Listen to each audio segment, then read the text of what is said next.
이제까지 빌레몬스 계속 했는데 오늘 마지막으로 정리를 하도록 하겠습니다. 빌레몬스 이제 20절부터 마지막 절까지 한번 읽고 교제하겠습니다.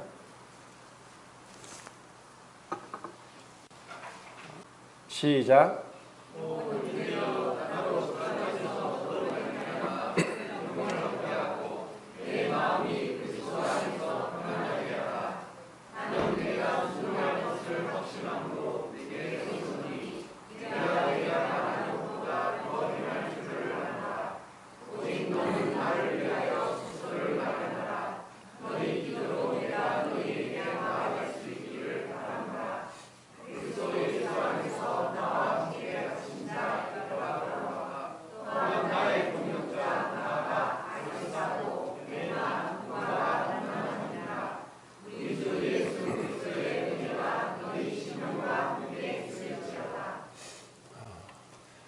이때까지 이제 빌레몬서를 통해서 그 교리적인 부분도 살펴봤었고, 그리고 그 당시에 이제 상황적인 그런 설명도 말씀을 드렸습니다. 근데 오늘은 이런 이제 그 성경의 기본적인 이 교리를 우리가 아는 것도 중요하고, 또 이것을 제대로 알았다면은 우리 삶을 통해서 실질적으로 나타나는 그것이 바람직한 것이고, 그렇게 되지 못하면은 교리를 머리로 안다고 하더라도 삶 가운데서 그리스도인의 삶이 나타나지 않는다면은 그것은 아무 소용이 없는 것입니다. 계속 제가 반복해서 말씀드리지만 여기서 우리는 이 짧은 서신에서 사도 바울의 그 인간적인 모습을 보게 되고, 또 그리스도인이란 어떠한 모습으로 살아가는가 하는 것도 보게 됩니다. 이것은 우리가 이런 짧은 서신 가운데서 사도 바울이 그 빌레몬과 오네시모에게 행했던 그러한 모습들이 우리 삶에 어떻게 나타나야 되는가 하는 것을 우리는 한번 짚어봐야 될 것 같습니다. 그리고 이 그리스도인의 삶의 그 믿음의 이 철로 역정이 끝까지 어떻게 해야 지속될 수 있는지, 우리가 아는 그 교리가, 구원의 교리는 한번 구원받으면 영원히 잃어버리지 않고 영원한 구원을 받게 된다 하는 그 교리에 대해서도 또 한번 생각해 볼까 합니다. 우선은 제가 지난번 수요일에도 한번 말씀을 드렸는데, 영국의 철학자 중에 이제 프란시스 베이컨이 그런 얘기를 했습니다. 우리 인간에게는 우상이 있는데 4가지 우상을 얘기합니다. 제가 한번 적어 보겠습니다.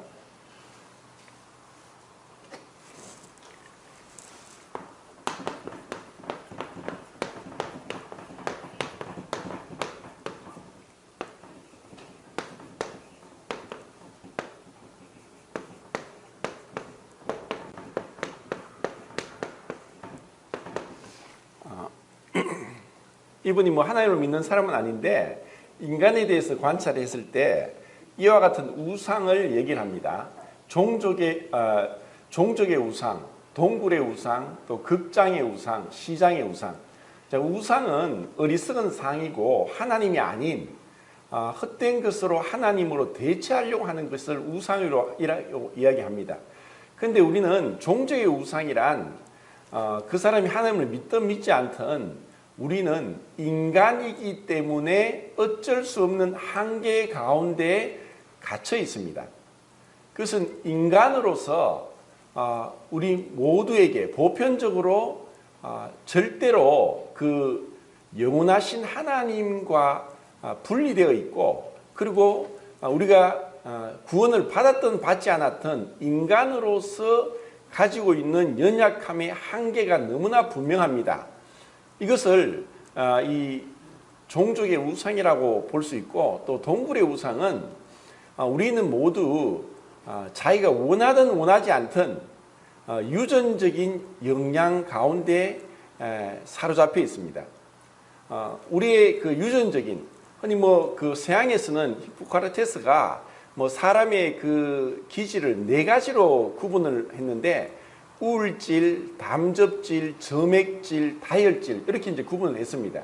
그런데 동양에서는 매화, 난, 국화, 대나무 이렇게 이제 해서 구분을 하는데 사람마다 타고난 성격과 기질이 있습니다. 이것은 거의 100% 부모에게 영향을 받게 되죠.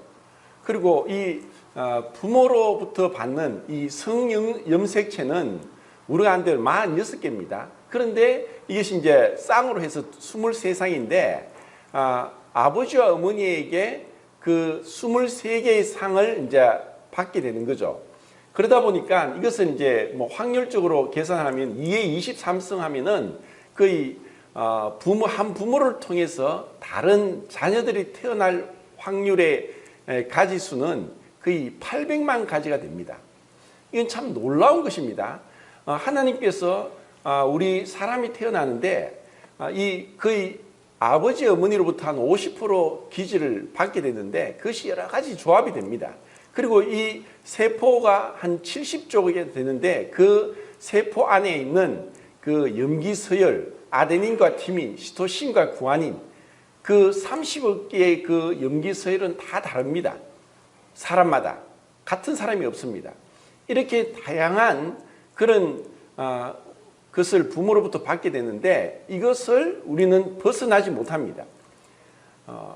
이것이 이제 동굴의 우상이라고 할 수 있고 극장의 우상은 우리가 지금까지 자라면서 배운 교육이 있습니다. 우리가 어떠한 교육을 받았느냐에 따라서 우리의 사고, 우리의 어떤 가치관, 우리의 판단은 제한을 받습니다.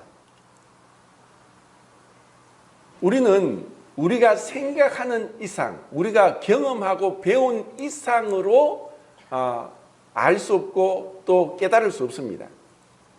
철저하게 우리는 이런 학습, 교육의 그 정도에 따라서 우리는 생각하고 행동하게 되어 있습니다. 이것은 이제 극장의 우상으로 할 수 있고 또 시장의 우상은 우리는 살아가면서 사회적인 관계 속에서 이제 인간관계를 맺게 됩니다. 그런데 우리가 누구를 만나고 어떠한 대화를 하고 어떤 관계를 맺느냐에 따라서 우리가 보는 세계관은 다 다릅니다. 우리는 이런 인간관계에 있어서 나름대로 이것을 벗어나고 싶지만 벗어나지 못하는 한계가 있죠. 왜냐하면 우리가 모든 사람하고 교제할 수 없습니다. 우리가 교제하는 사람은 제한적입니다. 그런데 이것이 흔히들 이제 나이가 들면 들수록 이제 고집이 세워진다 이렇게 이야기하는데 나이가 들수록 고집이 세워지기도 하지만 물이 고이면 섞듯이 우리가 이런 인간관계, 사회관계를 통해서 또 어떤 책을 통해서 여행을 통해서 계속해서 우리의 경험과 지식을 넓혀가지 않으면은 우리는 과거 속에 머물고 자기가 가지고 있던 생각 속에 갇히게 됩니다. 이건 어쩔 수 없습니다. 그러다 보니까 우리는 다 이제 어느 면에서는 불완전하고 온전한 사람이 없죠. 그러다 보니까 우리 각자가 스스로 자신의 기준대로 보이는 대로 판단하다 보면은 늘 이제 문제점이 생길 수밖에 없습니다. 그리고 우리는 그렇게 하지 않으려고 할지라도 자연스럽게 우리가 가지고 있는 우상이라는 한계로 인해서 다른 사람들에게 어려움을 줄 수 있습니다. 이것은 우리가 이미 은혜로 구원받고 의롭다함을 받게 되었지만 이 의롭다함을 얻게 되었다는 것은 관계적인 의미고 법정적인 의미라고 말씀을 드렸습니다. 실제로 우리는 여전히 죄 가운데 있고 죄의 권세 아래서 죄를 지을 수밖에 없는 연약한 자들입니다. 이런 가운데 우리가 어떻게 점점 거룩한 삶을 살아가는가를 제가 말씀을 드렸습니다. 그것은 믿음입니다. 우리가 어렵게 함을 받는 근거는 믿음이고 우리가 거룩하게 되는 것은 믿음의 결과로서 거룩하게 됩니다. 그렇기 때문에 이 믿음은 참으로 중요합니다.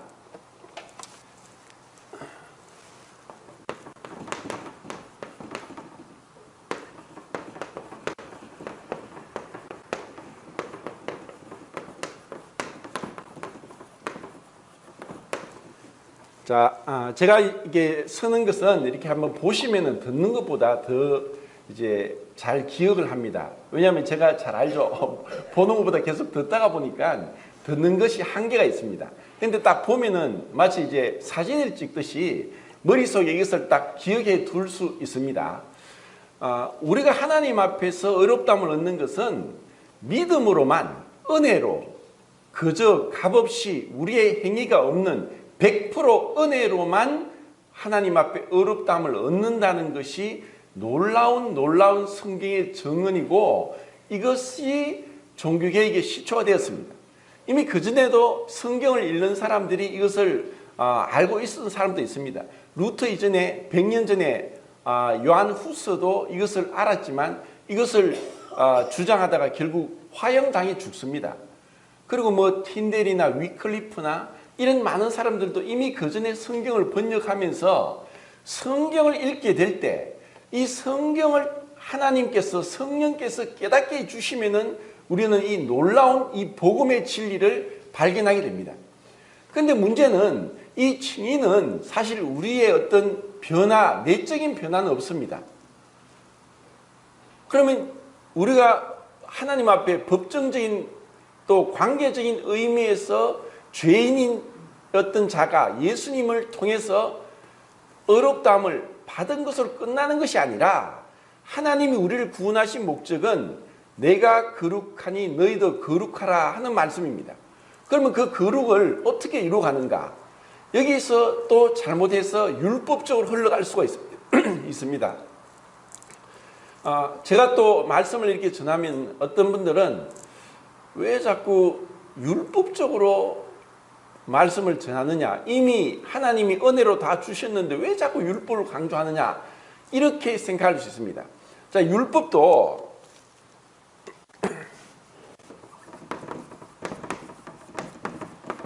첫 번째, 이 율법도 이제 세 가지로 우리는 머릿속에 가지고 있어야 되는데, 디모데전서 1장 9절에 보면은 법은 누구를 위해서 필요하냐? 범법자, 죄인들, 악한 자들 때문에 이 법이 필요하다고 있습니다.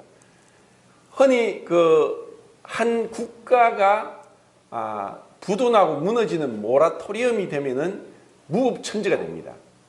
그러면 굉장히 무섭죠.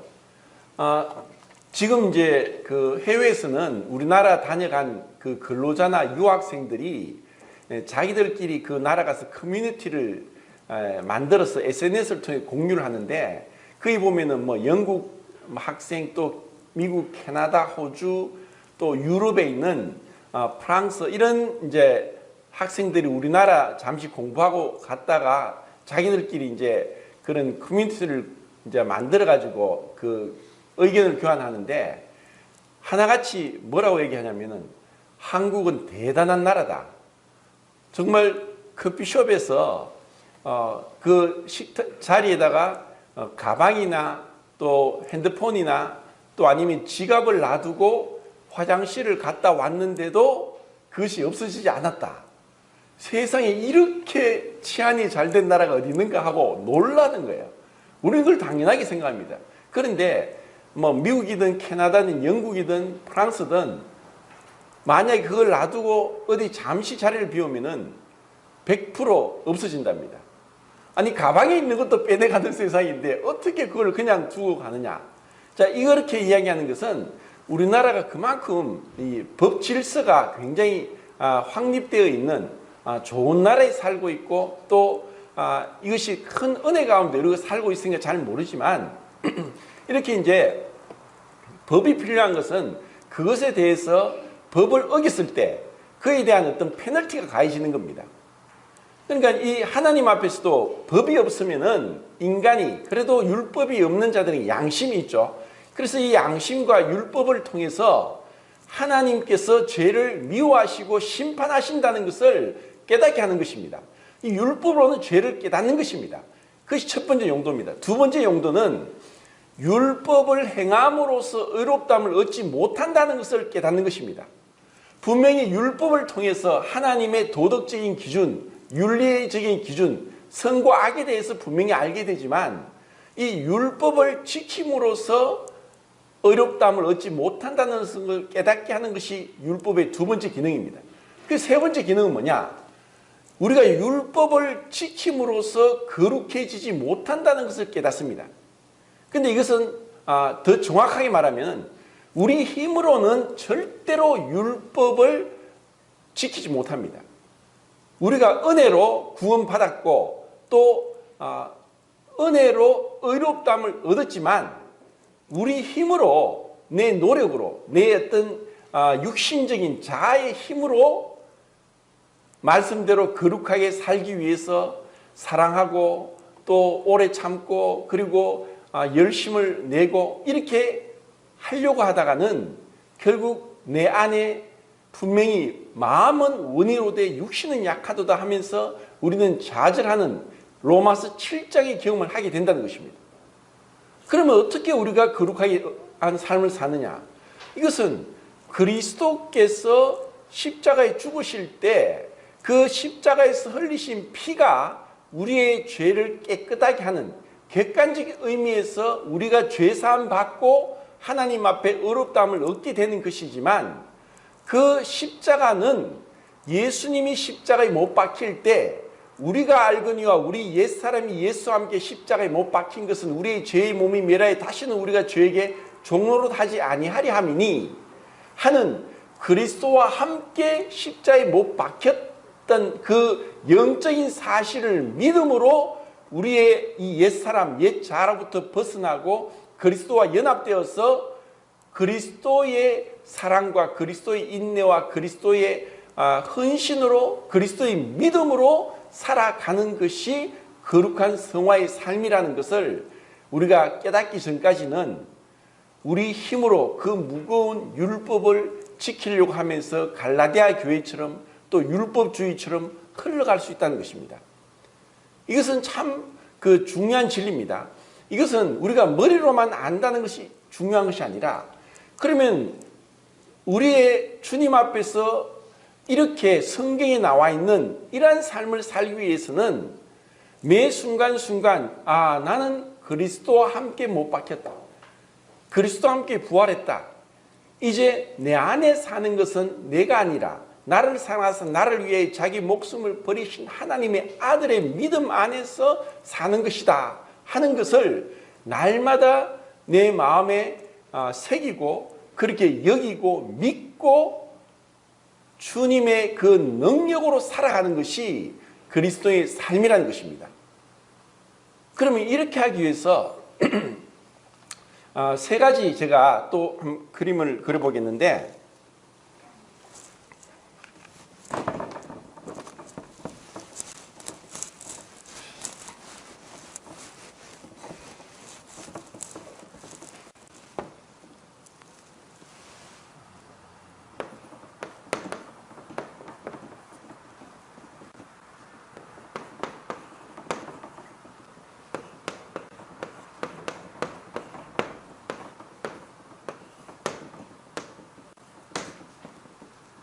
자, 우리는 그 하나님과 성도와 세상의 이 관계 속에 살고 있습니다.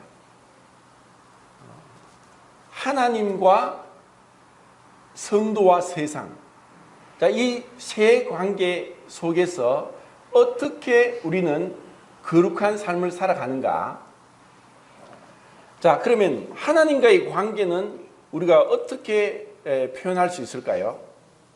하나님은 우리 눈에 보이지 않고 또 오늘도 어떤 분이 이제 지금 우리 교회에 나오지 않지만 저희 질문을 했더라고요. 제가 시간이 없어서 답을 못했는데 분명히 하나님을 믿고 섬기는 것은 교회 다니고 교회에서 성도들과 함께 관계 속에서 섬겨 나가는 것인 줄 알겠는데 정말 보이지 않는 하나님을 어떻게 구체적으로 분명하게 섬길 수 있는 것입니까? 이런 질문을 했어요.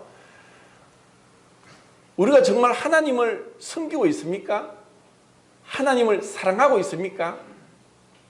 어떻게 하나님을 내가 섬기고 있고 하나님을 사랑하고 있다고 표현할 수 있습니까? 그것을 어떻게 알 수 있습니까? 하나님은 보이지 않습니다. 그리고 실제로 우리가 하나님을 진짜 사랑하고 믿고 섬기고 가까이 하고 있다는 것을 증거하는 것은 성도와의 관계와 세상과의 관계에서 드러납니다.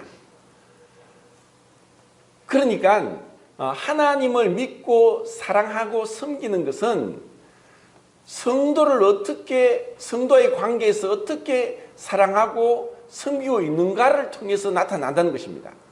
그리고 정말 하나님을 믿고 사랑하고 섬기고 있다면 세상과의 관계에서 내가 어떻게 처신하고 있는가.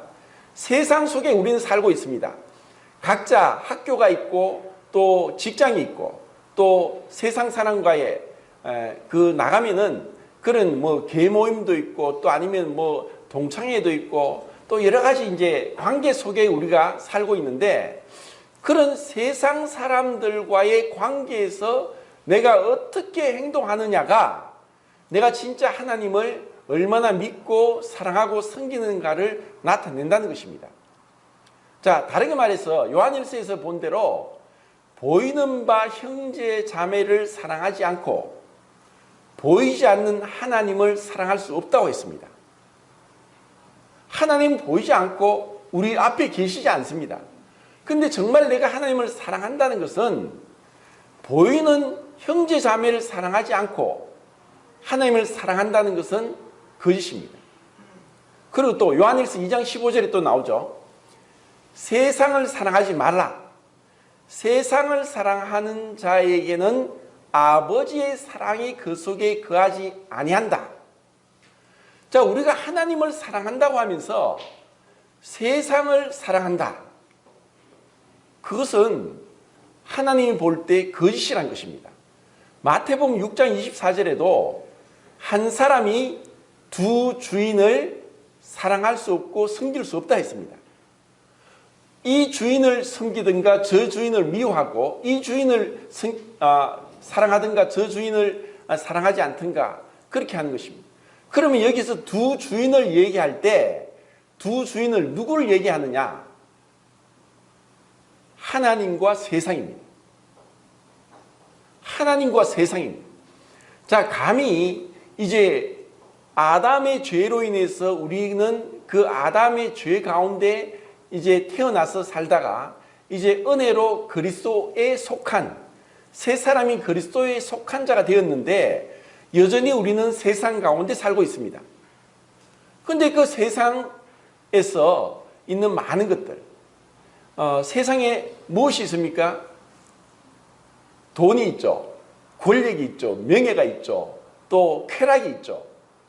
이러한 것들을 우리가 완전히 돌아서서 끊어버리고 우리 마음에서 주 예수보다 더 귀한 것은 없네 라고 하는 찬송을 하듯이 이 세상의 그 무엇으로도 내 마음이 빼앗기지 않고 하나님에 대한 사랑으로 인해서 이 세상에 아무리 좋고 또 가치가 있는 것에서도 하찮게 여기면서 마치 누가 황금 보기를 돌같이 하라 했듯이 이 세상에 있는 것들을 하찮게 여기면서 주님의 사랑 안에서 나를 빼앗을 수 없다고 하는 그 마음으로 살아가는 것이 진정한 하나님을 사랑하고 믿고 섬기는 것입니다.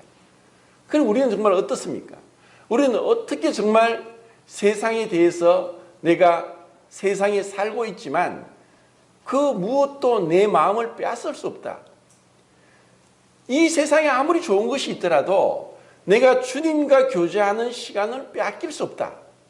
내가 아무리 바빠도 식사하고 잠을 자듯이 아무리 바빠도 말씀 읽고 기도하고 묵상하는 시간보다 더 귀한 시간이 없다 하는 것이 정말 세상을 사랑하지 않고 하나님을 사랑하는 증거입니다. 자, 하나님과 우리 관계에 있어서 제가 시편을 수요일날 계속하면서 히브리어에는 죄에 대한 단어가 20가지가 나온다고 했는데 가장 많이 나오는 것이 세 가지라고 했죠. 페사, 또 하탓, 그리고 아온 이렇게 나오는데 이것은 이제 하나님과의 관계에 있어서 반역죄가 가장 큰 죄입니다. 그 반역죄는 뭐냐?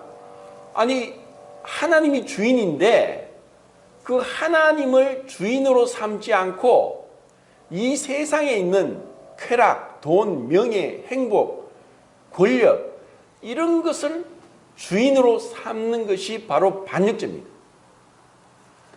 어떤 아내가 결혼을 했는데 자기 남편 외에 다른 남자를 내 마음에 두고 있다. 이것은 남편이 봤을 때 용서할 수 없는 것입니다. 우리의 주인, 우리의 남편, 우리의 왕과 하나님은 예수님입니다. 근데 예수님보다 더 사랑하는 것이 내 마음에 있으면서 예수님에 대해 소홀해지고 말씀과 기도와 집회 참석과 이러한 것들에 소홀해지면서 자꾸 내 마음이 뺏기면은 내가 우상 숭배를 할 수 있다는 것입니다. 가장 큰 우상은 뭘까? 사람마다 다를 수 있습니다. 그것이 가장 중심에 자기 자신이 있습니다. 그리고 이것이 세상의 어떤 쾌락이 될 수 있고 또 아니면 자기 육체의 욕심을 채우고자 하는 욕망이 될 수도 있습니다. 이것이 하나님과의 관계에 있어서 반역 죄를 범하지 않고 나의 사랑할 분은 이 땅에서나 하늘에서나 주님밖에 없습니다. 내가 잠시 육체를 갖고 있으면서 육체에 필요한 것들을 원하고 하지만 그 무엇으로도 내 마음을 주님으로부터 빼앗을 수 없습니다. 하는 것이 참 우리에게 중요한 삶의 지표가 되어야 됩니다. 성도와의 관계에 있어서는 이것을 아온이라 해서 이제 불이라고 번역되는데 하나님을 사랑한다고 하면서 성도와의 관계가 의롭지 못하고 양심을 어기고 도덕적으로 문제가 있고 마음에 상처를 주고 여러 가지 어려움을 주면은 이것도 올바른 것이 아닙니다. 자, 빌레몬서에 보면은 참 우리가 좀 의아해하는 것이 있는데 도대체 우리가 가지고 있는 믿음의 그 범위를 어디까지 적용해야 되느냐? 자, 한번 어떻게 생각하면 우리가 지금 현대를 사는 우리에게 가정과 교회의 어떤 구분을 우리는 하고 있습니다. 그런데 사도 바울은 빌레몬의 그 가정에 깊숙이 침투해서 그 가정 안에서 일어나는 문제를 교회로 들춰내면서 그 가정에서 일어난 종인 오네시모와의 관계를 그는 공개적으로 얘기하면서 이것을 다시 바로잡기를 원합니다.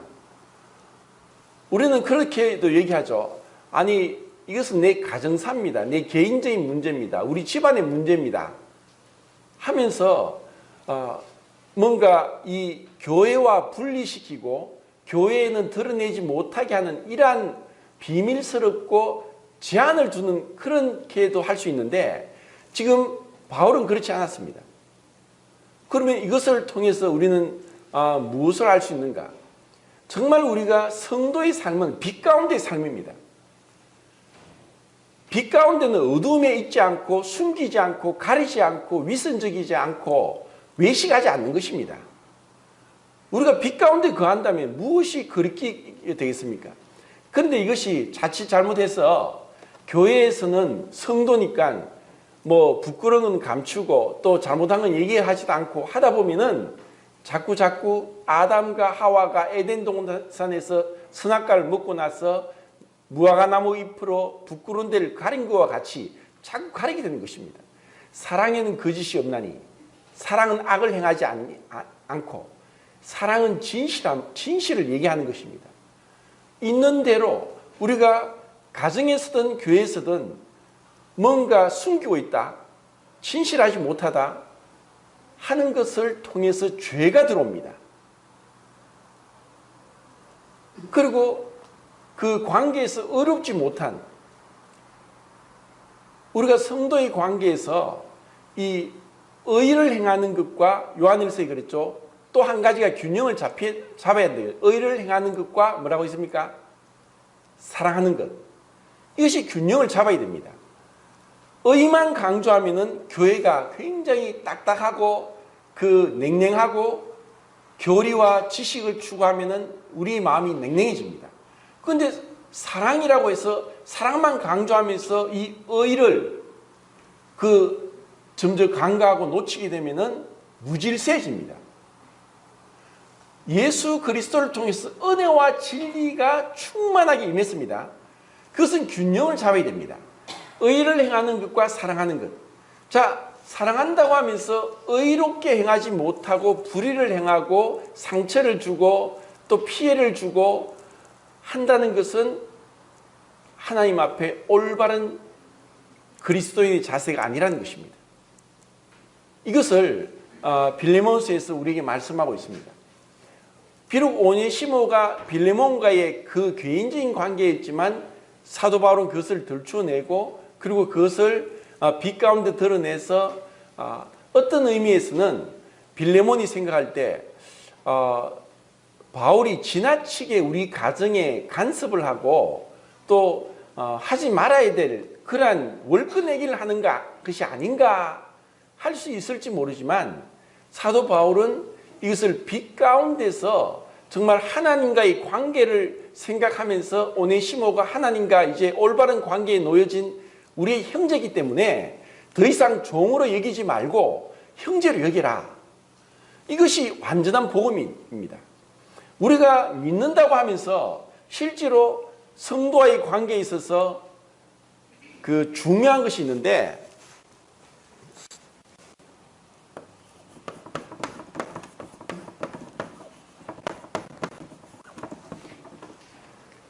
이 사랑을 표현하면 예의와 존중입니다.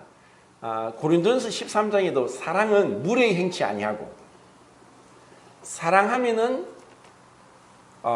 자기를 기쁘게 하지 않고 존중하게 되어 있습니다. 존중하지 않으면서 사랑한다고 하는 것은 거짓입니다. 자, 사도 바울이 사도의 권위로서 분명히 바울을 통해서 빌레몬도 구원을 받은 것 같습니다.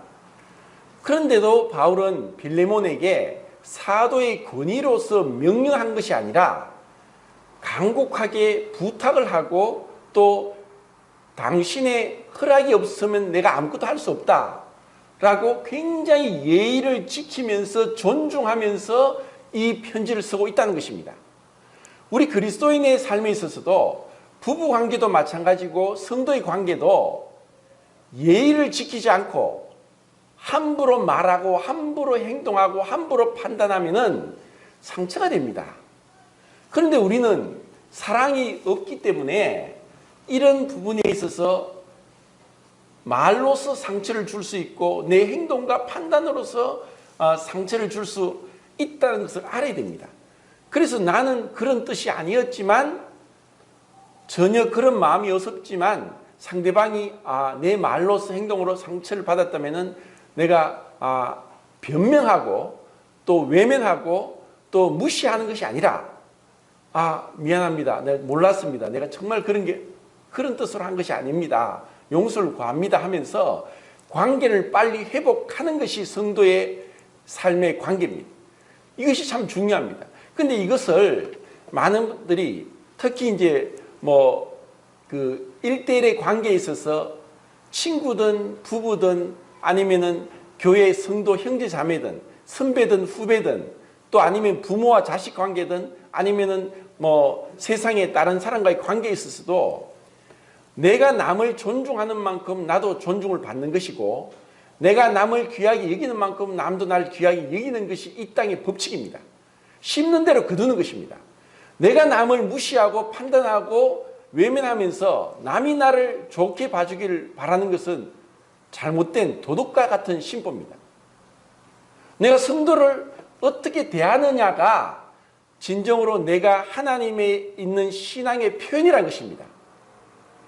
성도, 내가 하나님과 나는 죄사함 받았다. 의롭다함 받았다. 하나님과 나의 관계는 이제 문제가 없고 나는 천국 간다. 그렇게 얘기하면서 보이는 성도와의 관계에서 함부로 행하고 무례히 행하고 또 죄를 범하고 불의를 행하면서도 하나님을 사랑한다는 것은 내가 너를 도무지 알지 못한다. 불법을 행한 자들은 내게서 떠나가라. 이렇게 말씀하는 겁니다. 그래서 믿음은 시간을 통해 자라는데 시간은 믿음이 진실된지 거짓된지를 증거하는 굉장히 중요한 도구입니다. 자, 여기서 이제 제가 데마를 얘기를 하겠는데 지금 이제 데마에 대한 언급이 있습니다. 그런데 이제 마지막 사도 바울의 편지는 디모데후서라고 우리가 알고 있습니다. 그런데 디모데후서의 4장에 보면은 데마는 세상을 사랑하여 데살로니가로 갔고 하는 구절을 발견할 수 있습니다. 분명히 여기서는 데마가 그의 동역자고 그의 이름을 올리고 데마에 대한 감사함이 있습니다. 그런데 시간이 지나서 데마는 세상을 사랑하여 바울을 떠났습니다. 자, 그러면 한번 물어보겠습니다. 데마가 세상을 사랑하여 사도 바울을 떠났는데 데마가 구원받은 사람입니까? 자, 정말 우리가 그 성경에서 말씀하는 데까지 가고 성경이 침묵하는 곳에서 멈춰야 된다 하는 이제 원칙을 지켜야 되는데 사실 우리는 여기서는 다 할 수 없습니다. 자, 그 예를 또 한번 말씀하겠습니다. 그 사도 바울이 1차 전도 여행에서 마가를 이제 가다가 마가가 중도에서 너무 힘드니까 마가가 바울을 떠나갔습니다. 이것을 인해서 바나바와 굉장히 다투게 됩니다. 왜냐하면 두 번째 전도 여행을 갈 때 바나바는 자기의 조카니까 마가를 데려가자, 마가 요한을 데려가자 했는데 사도 바울은 아니다.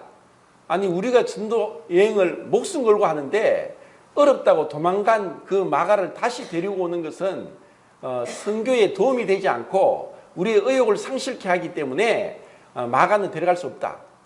바나바는 데려가자. 이것으로 심히 다투어서 결국 두 사람은 갈라지게 됐습니다. 자, 그때까지만 보더라도 마가 요한은 그 중도 탈락자입니다. 선교 여행 가운데서 너무 힘드니까 도망가 버렸습니다. 그 마가 요한이 믿음이 없었습니까? 믿음이 있었지만 연약해서 떠날 수 있습니다. 우리는 그 믿음이 연약한 것과 믿음이 아예 없는 것과를 사실 잘 구분해야 되는데 잘 그러지 못합니다. 바울과 같이 위대한 사도도 어떤 의미에서는 이 바나바가 이 권위하고 위로하고 도와주고 하는 그와 같은 그 모습은 바울에게는 없었습니다. 그런데 바울이 그렇게 싫어하고 마가에 대한 그 좋지 못한 표현을 했지만 나중에는 마가를 데리고 오너라. 나에게 유익하니라. 하고 마가에 대해서 다시 마음이 열린 것을 봅니다. 이것은 어떻게 그렇습니까? 바나바가 이 마가 요한을 위로하고 믿음을 북돋아주고 또다시 그로 하여금 믿음의 그 선한 길로 갈 수 있도록 도와줬기 때문입니다.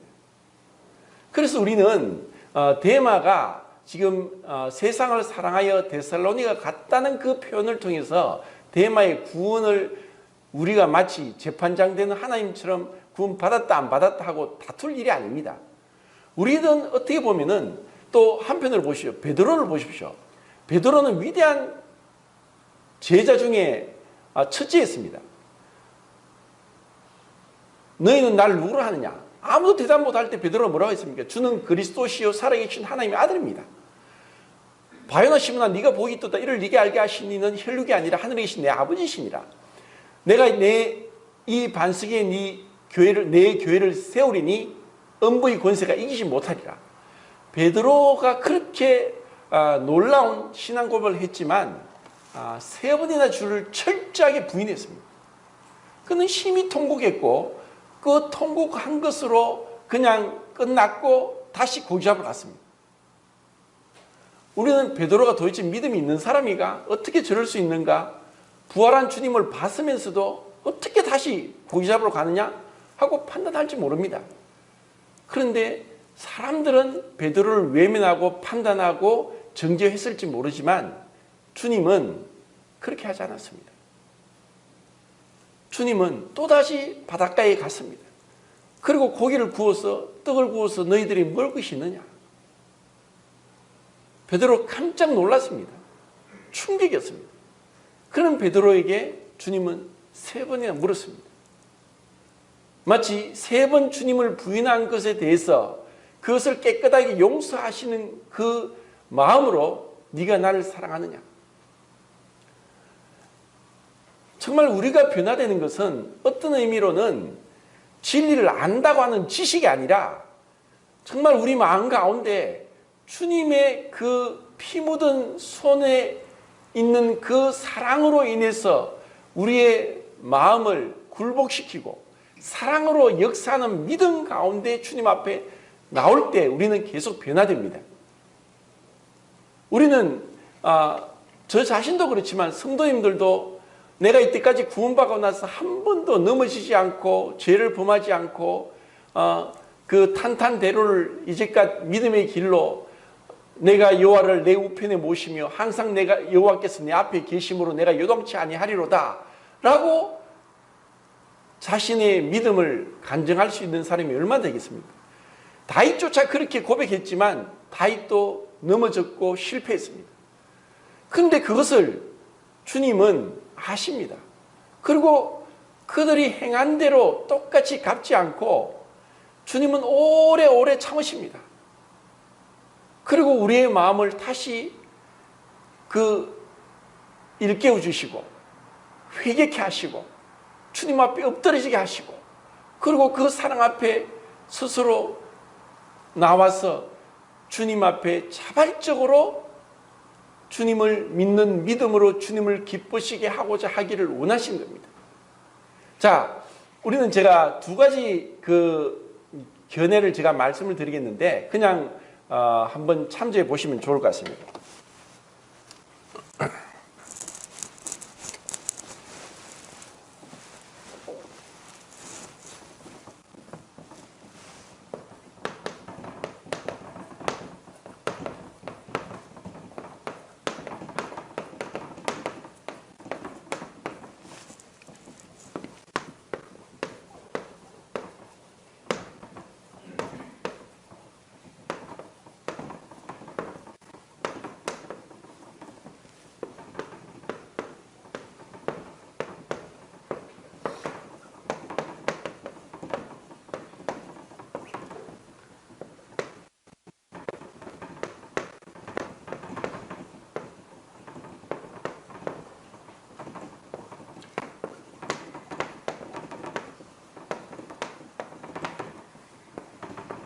잘 보이는지 모르겠는데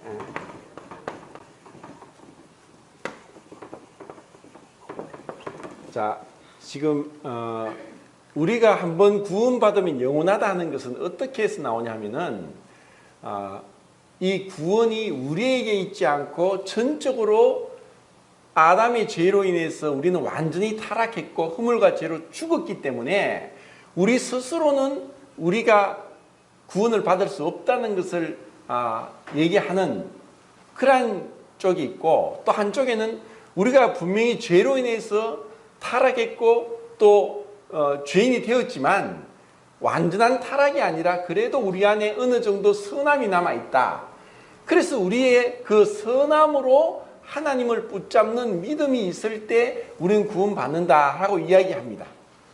그리고 또 한쪽에서는 우리는 완전히 타락했고 죽었기 때문에 우리가 우리 힘으로 내 의지로 하나님을 선택할 수 없다. 그리고 하나님께서 우리를 선택하시는 것은 그분의 사랑과 긍휼과 일방적이고 무조건적인 사랑으로 우리를 선택한다 하는 것과 하나님이 우리가 믿을지 믿지 않을지 모든 걸 알고 계시기 때문에 하나님께서 우리의 믿음을 보고 우리를 선택한다 하고 이렇게 이제 견해가 두 가지 견해가 나뉩니다.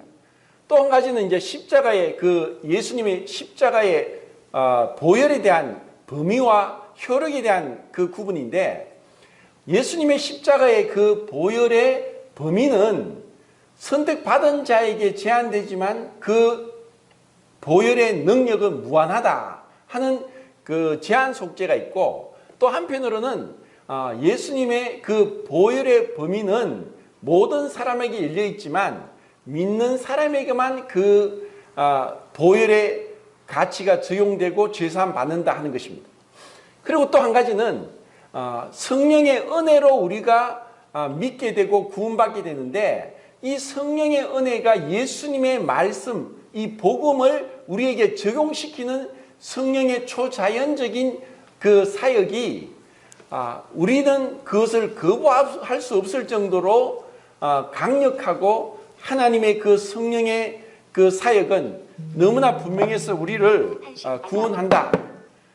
그런데 또 한편으로는 성령이 우리를 도우시더라도 내가 불신하고 믿지 않고 거절하면은 성령의 은혜가 내게 임할 수 없다 얘기를 합니다. 그래서 제가 첫 번째 얘기한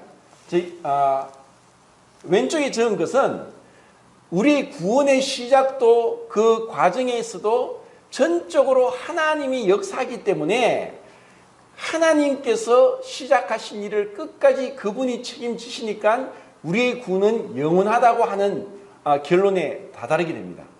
그런데 이제 여기 성도연편에서는 이제 이게 그 오른쪽이죠. 제가 지금 왼쪽에 있는 이것은 이 오른쪽에 있는 이것은 우리에게 믿음과 우리의 어떤 의지와 또 우리에 있는 그런 선함으로 나가기 때문에 내가 끝까지 이 믿음 가운데 거하지 못하면은 나는 구원을 잃어버릴 수도 있게 된다 하는 결론에 다다르게 됩니다. 이것은 이제 굉장히 이제 논란이 되는 건데, 자, 이것을 제가 성도님들에게 이걸 한 가지를 강조하고 이런 것이 아니라 지금 이제 논리적으로 또 그 이성적으로는 우리가 이런 가운데 있습니다. 자, 그러면 우리는 여기서 대마를 보면서 제가 이제 빌레몬스를 결론을 내겠는데, 정말 하나님이 우리를 구원하시고 은혜를 주셨다면은 이것이 우리에게서 난 것이 아니기 때문에 우리가 중도에서 믿지 못하고 불신을 행하고 죄를 범하고 넘어지고 또 때로는 넘어지고 타락하고 침륜에 빠질 수 있지만 주님께서 우리를 처음부터 붙들어 주셔서 그분의 의로운 손으로 나를 붙들기 때문에 내가 7번 넘어질지라도 아주 엎드러지지 아니함은 주께서 의로운 손으로 나를 붙들고 계시기 때문이다. 내가 지금 은혜로 구원받고 어렵다함을 얻고 죄사함을 받아서 이 믿음의 길을 가고 있는데 결국은 내가 천국에 갈 수 있는 것은 내가 부족하고 연약함에도 불구하고 주님이 먼저 나를 사랑하셨고 내가 주님을 사랑한 것이 아니라 주님이 나를 먼저 사랑하셨고 내가 주님을 택한 것이 아니라 주님이 나를 먼저 택하셨고 내가 이런 부족함에도 불구하고 주님의 은혜로 내가 영원한 구원 가운데 천국에 이를 수 있다 하는 그 믿음이 참 놀라운 하나님의 선물이라는 것입니다. 그래서 데마가 세상을 사랑하여 바울을 떠났지만은 그가 천국에 있을지 없을지 우리가 판단할 것이 아니라 주님께서 데마가 세상을 사랑하여 간 것처럼 우리도 얼마나 많이 넘어지고 자빠지고 떠나고 합니까? 그런데도 우리의 삶에서 주님 왜 성령이 역사하셔서 감동을 주셔서 이렇게 목이 곱고 이렇게 무지한 자를 왜 사랑하십니까? 왜 나를 사랑하십니까? 내가 어떤 선함이 있습니까? 내가 주님 앞에 무엇을 했습니까? 그런데 왜 나를 사랑하시고 내 마음에 감동을 주셔서 이렇게 주님 앞에 엎드러지게 하십니까? 주님, 저는 그것을 다 알지 못합니다. 근데 분명히 아는 것은 내가 주님을 사랑한 것이 아니라 주님이 나를 먼저 사랑하셨다는 것입니다. 이렇게 강팍한 자를 찾아오셔서 그 피 묻은 손으로 내 마음 문을 여시고 내 마음 가운데 하늘의 소망을 주셨고 예수 그리스도의 은혜를 깨닫게 해주셨고 그 예수 그리스도의 사랑을 받아들이게 하셨고 그리고 구원의 확신과 안정과 기쁨 가운데 주님을 찬양하게 하셨고 그리고 나를 그냥 내버려 두지 않고 이 주님의 몸된 교회에 구속받은 형제 자매들과 한 지체된 그 자가 되게 하셔서 이렇게 위로하고 격려하고 도와주고 사랑하고 하면서 천국 갈 때까지 나를 붙들어 주시니 주님께 감사드릴 뿐입니다 하고 고백하는 것입니다. 주님께서 우리에게 이 천국을 향한 이 믿음의 길을 끝까지 은혜로 주님을 바라보면서 영원한 천국에 이르기까지 기도해주고 사랑하고 존중하고 하면서 주님 앞에까지 그렇게 함께 가길 바랍니다.